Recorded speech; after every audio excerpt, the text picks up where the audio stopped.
Der var en myg og en elefant, der pludselig pakkede en rygsæk og forsvandt, og tog på cykelsafari langt ude på savannen.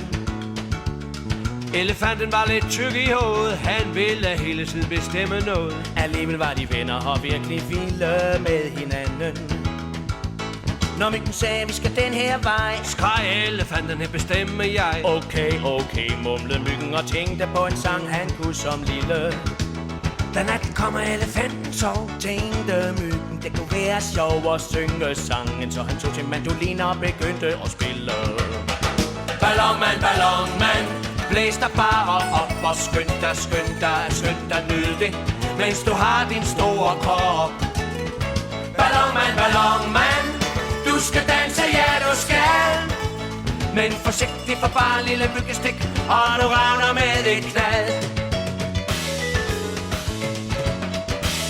De nåede frem til et ørkenland, og myggen sagde, spar lidt på dit vand. Her bestemmer jeg, brøllede elefanten og billede og billede. Da de havde cyklet 141 dage, havde elefanten ingen vand tilbage, og var nu næsten lige så tynd som cykelstillet. Han støttede om i det glødende sand og brølede hæst, fremmed alle mand, og viskede så, at det nok var bedst, at han bestemte. Myggen nikkede med et lille trist smil. Elefanten mumlede 3 minutters vis. Så besvimede han med noget dog, at høre mandolinen glemte.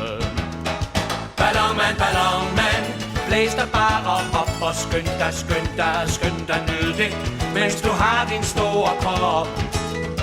Ballonmand, ballonmand, du skal danse, ja du skal, men forsigtig for bare en lille myggestik, og du revner med et knald.